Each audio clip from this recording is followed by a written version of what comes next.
Being on the land changes a lot in a child as opposed to being in a classroom.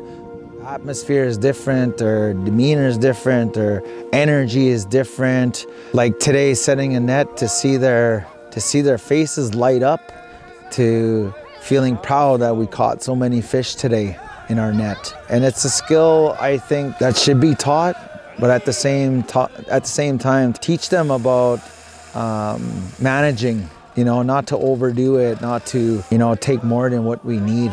That's very important, but also giving thanks. We offer programming from kindergarten to grade 8. We have 3 classrooms. Bears are the little guys, kindergarten to grade 1. The wolves, grade 2 to 4.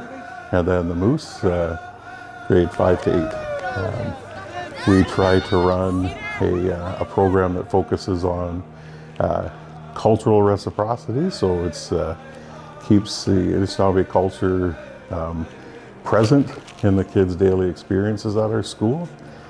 We've onboarded Peter Trebagabal as our Anishinaabe Mawin teacher, and also a land-based teacher as well. So we get to go out on the land. We try to get out there weekly, sometimes more. Bonjour, Kanuyuk. Wapishke Mako, Gitan Digo, Ge Saki Gabon Digo, Gnushan do them, Bejigo Mede, Long Lake 58 in Donji, Oma, Nipigan and Dayang Nongam. Shagana Shirs and Kasuin, Peter. I teach language from Monday to Thursdays, and we have land-based Fridays, but those days will fluctuate. Some days we will do it on a Monday, hence like this week here. We came out on Tuesday and we let the net soak for a couple days. So we do a lot of land-based activities as well. We did some trapping. We did some partridge hunting, which was fun. And we just, walked around in the bush. So we started going out in the fall. We went banana hunting. We set beaver traps, like the whole school. The whole school, there's usually 2 groups that go out. So we've done those. We went hiking.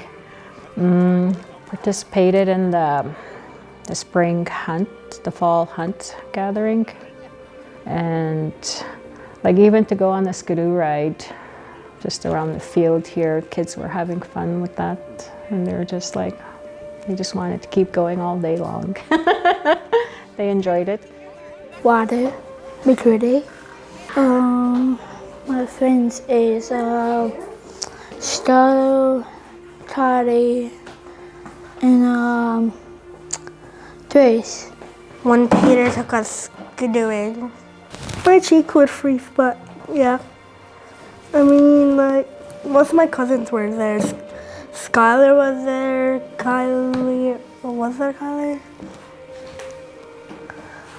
I don't think that. I know Deborah was there. And that's like my only cousins. We have, in addition to that, we also have the Mizoog classroom, our 5 to 8, getting ready to engage with some of the other regional schools in a volleyball tournament. That's coming up at the end of March.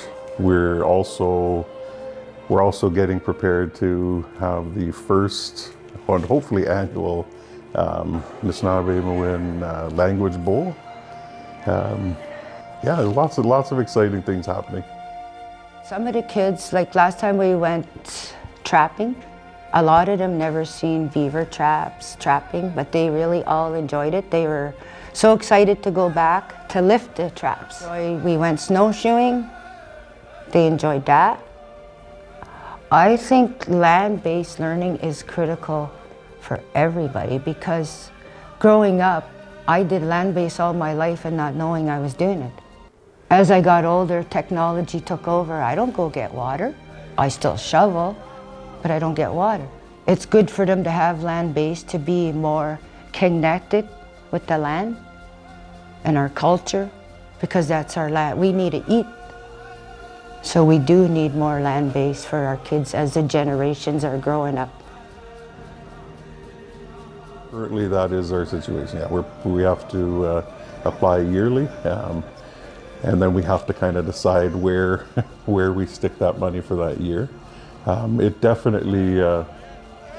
definitely less than what our program needs are. So we would like to see that grow in the future. I know we're presently trying to network with other programs in the community to try to boost that program, but then they're also trying to do things of their own, so we're trying to kind of walk that line. A greater commitment to government funding would be of great benefit to growing the success of these students and some of our different initiatives. Yes, definitely. A long time ago, we would travel on foot to do a lot of these things, travel for miles, for days. But it's not like that anymore. So we need things like snow machines, vehicles to transport our kids out, to get out into the bush. Here in Spirit Bay, we're very fortunate. We have the lake right here. We're on this beautiful Lake Nipigon. Getting out into the bush, takes things like boats, quads, those type of things. So I think it's very important that we have this funding to at least help us achieve those goals, achieve what we want to do, and bringing our culture back and reviving it and making it vibrant like it used to be. The Creator has allowed us to do this, and the spirits of the water has given us these fish, Kigonsag. The energy that's given from them radiates to everyone else, and it makes you feel good and makes you feel connected back to our ancestors. Yes.